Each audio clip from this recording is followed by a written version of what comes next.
Hey guys, it's Keena, your favorite neighborhood herbalist. Now, welcome back to my channel, and if you're new, all of these new subscribers, welcome. I'm so happy to have you here.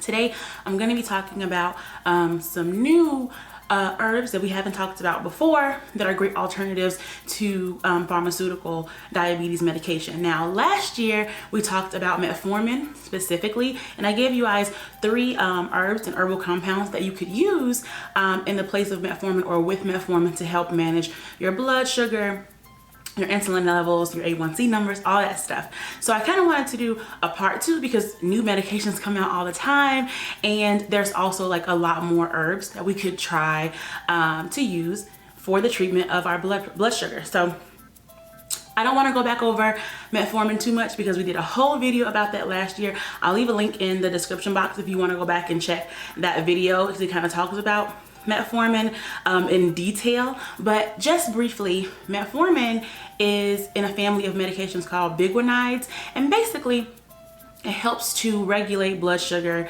in the body. So it decreases the amount of sugar that the liver actually produces. It also is claimed, but it's clinically tested to decrease the absorption of sugar in your intestines. And then it helps your muscles absorb glucose a little bit better. So that is what the claims are for metformin and why it's considered the gold standard in prescription medication for diabetes type 2. So we know a lot about metformin, but we talked a lot about its side effects, which are largely gastrointestinal. So nausea, vomiting, diarrhea, constipation, stomach cramping, things of that nature are pretty common when you take metformin. So that's why we discussed some alternatives to it.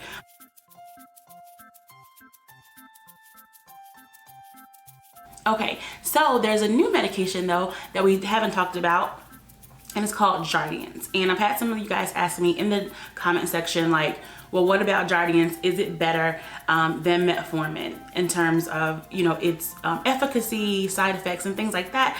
And Jardiance differs in the way that it treats diabetes, in that it doesn't necessarily have an effect like metformin does on the liver and on the intestinal tract, but it's on the kidney. So basically what Jardiance is claiming to do is to help the kidney cleanse the bloodstream of sugar.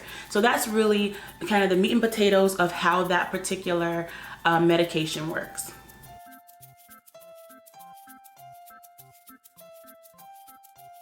Now, unfortunately, because Jardiance uses the kidneys in its elimination of sugar in our blood, it has a lot of side effects that are specific to kidney function and things like that. So like the top 2, I think, side effects are that it can cause yeast infections in women and bladder infections as well. So I mean those things are really painful and uncomfortable, and if you're prone to yeast infections as a woman, then you absolutely don't want to take something that could make them occur more often. Also, you cannot take Jardiance in the 2nd or 3rd trimester of pregnancy. So if you have diabetes, then your doctor more than likely would say that wouldn't be for you either. If you're pregnant, some people only have gestational diabetes. So things like that you need to take into account. Also, it can cause dehydration because of the kidney filtering issues. So you do have to make sure that you stay really well hydrated with things like Pedialyte or Gatorade or coconut water, things like that, because dehydration can be fairly common in Jardiance. And then also, and it's the same thing with metformin, it can cause diabetic ketoacidosis. So you don't want any of those things, and that's just a big word for too much acid in the blood. So those are the big side effects of Jardiance. And unfortunately, not some medications, you just can't get around it. But if we have alternatives in nature, which we've talked about before, then that's, a good alternative altogether, or something that you can use in conjunction with your prescription medication. So unfortunately, I'm not a doctor, I'm an herbalist, so I can't recommend you that medication regardless, but I wouldn't say that it is any better necessarily on paper than the metformin because it has its share of side effects. And if you already have kidney issues, it would be a no. And you know, it just wouldn't necessarily work for you. And it seems that it has a lot of side effects for women. So today, in addition to the 3 herbs and herbal compounds that I gave you guys last time, I'm going to give you guys 3 more that you can use. And I will just rephrase them, I guess, or tell you guys if you haven't seen the other video. So last time we talked about goat's rue, and I know some people had the issue, like, I don't know, I spelled it a lot in the video, but understanding that name. So it's goat, like the animal, and then rue, R-U-E. So goat's rue. It's a plant. You would use the leaf of it, and you could make like a tea or a tincture. And then for those of you who did not know what a tincture was, a tincture is an alcohol liquid extraction of a plant. So think vanilla extract, because that is a very easy tincture that people understand, and it is a liquid extract of the vanilla bean. So yes, that's goat's rue is number 1. Number 2 was Ceylon cinnamon. There was a lot of questions about, can you use regular cinnamon? Does it have to be Ceylon? Well, you can use any kind of cinnamon, but Ceylon cinnamon has been shown in studies to be more effective in blood sugar regulation. So do your research on that one. And then finally, we talked about berberine, which is not in and of itself a plant. It is a compound within a plant. It's an alkaloid. And you can buy it in like capsule form, pretty much anywhere on the internet. Amazon is your friend. Your local herbal or nutrition store, probably like a GNC or something, probably has it as well. So berberine. And it's usually like bright yellow, kind of like turmeric. And those are the 3 that we discussed last time. I'm going to actually get one of the 3 herbs I'm going to give you this time is actually a plant that just is abundant in berberine. So that's a good way to start.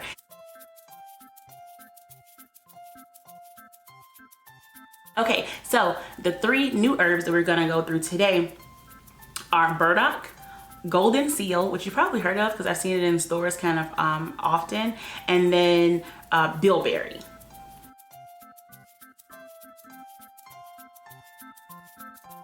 Okay, so burdock, that is a plant where we're actually going to use the root or rhizome of the plant, and it's going to come dried. Okay, so burdock is diuretic and it's hypoglycemic. So when you're taking this one, it's really good. It's also really good for liver health as well. So really healthy, really good for you. You can take it in a decoction, which is just a fancy word for boiling the actual dried roots. You can take it actually as a tea as long as the root is powdered, and then you can take it as a tincture. And we already discussed what a tincture is. But like I said, burdock root is really good. It doesn't have, has any known contraindications or basically conflicts with medications or other conditions. The only thing is that it is from a plant family called Asteraceae. So you would already know if you're allergic to Asteraceae because it's a huge family of plants and like vegetables and things like that. So if you're allergic to Asteraceae family of plants, then don't take burdock or any burdock compounds, because then you would more than likely be allergic to burdock, and we don't want that. So that's the first one.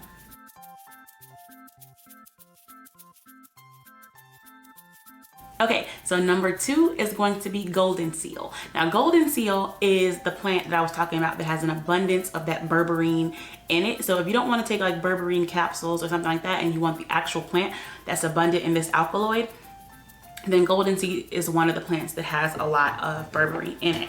Now, berberine is it's a hypoglycemic, anti-inflammatory, really good for the liver as well. It's really rich in alkaloids. So it's really great overall for the use. Now, Goldenseal is also going to be in the root or rhizome form.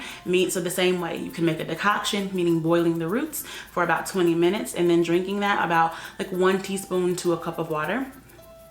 Or if it's powdered, you can take it as a tea, and then you can have a Goldenseal tincture as well. So any of those 3 formulations, you should be able to find them, like I said, local herbal shops or Amazon. Amazon is your friend. People have asked me, like, do I have any like favorite brands or what's one that I know that they can trust? There are two that I use quite a lot in my office and in my own personal preparations, and that's Star West Botanicals. You can buy them, their herbs in bulk. And then Frontier Co-op. I like both of them. They have really good quality organic herbs, and they have such a large variety of them, and they're available online, and both brands are actually on Amazon as well if you don't want to go straight through the company. So those are two that I like in particular. It's not sponsored or anything like that. It's just those are two that I use and that I trust.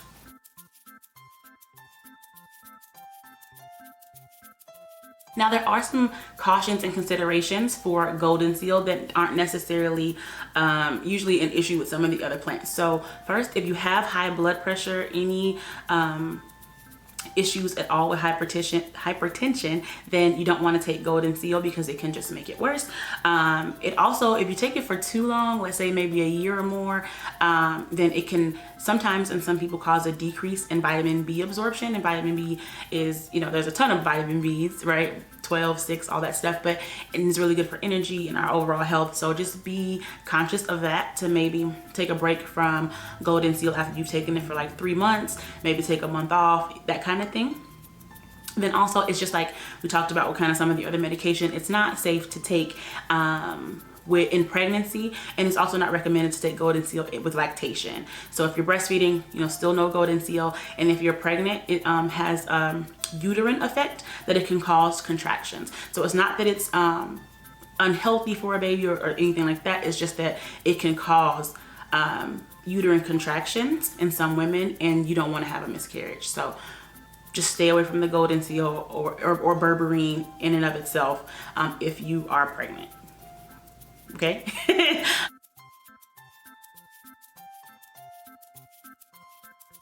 Okay, so bilberry. Now, bilberry is a plant where you could use either or both the leaves and the actual berries of this plant, which is great because usually when we have like berries in like a tincture form or even tea, then it tastes a little bit better than some of like the grassier herbs. So that's pretty cool. But bilberry is very powerful. It's anti-diabetic, it's anti-inflammatory, it's a circulatory tonic. It actually has vision benefits as well. And I know some people have vision impairment issues when they become diabetic. So if that's something that you've noticed, like some blurred vision or some issues, then that could be a really good choice for you as well. So you're not taking multiple things. There's one plant that's hypoglycemic, and that these like microcirculatory benefits that it has in the eye are really going to be helpful with the bilberry. Now, bilberry can be taken very similar to the way we talked about the other things. You can take it as a decoction, which, like I said, means to boil about a teaspoon to a cup for about 20 minutes, and then you just drink it. And you can do that up to 3 times a day for any herb, for the most part. And then you can take it as a tincture as well. So really easy, really straightforward. I already told you guys some of the brands that I like, and then you can find everything for the most part on Amazon. In terms of cautions for bilberry, it's not contraindicated with any other medications or conditions. The only thing I would say, and it's really with all of these herbs, is that if you're taking them alongside your prescription medications, to just be conscious of the fact that it may cause hypoglycemia or low blood sugar. So, you know, you're already using medications that are supposed to be controlling your blood sugar, and then you're taking these herbs as well. If you take them in conjunction, you may experience some low blood sugar, and we don't want that. So just be very conscious of your blood sugar numbers and how you feel. Make sure there's no lightheadedness or anything like that if you're taking them in conjunction. Speak to your doctor and see how they feel about you taking these herbs alongside your prescription. And then if you're not on any kind of prescription and you want to try these herbs, then you should be okay. Bilberry in particular is really good for pre-diabetics. It just does a really good job of, from a circulatory standpoint, like I said, cleaning out the blood and just, you know, getting the body kind of back to homeostasis. So it's really a good one if you knew that you were pre-diabetic and you wanted to try something before you got on any type of prescription medication. So those are our newly updated herbs for use as alternatives to Jardiance and Metformin. And like I said, from the previous video, we had goat's fruit, Ceylon cinnamon, and berberine. And then this time we discovered 3 more, which are Goldenseal, Burdock root, and Bilberry. So I hope that's really helpful to you guys. And I guess my book wanted to say something.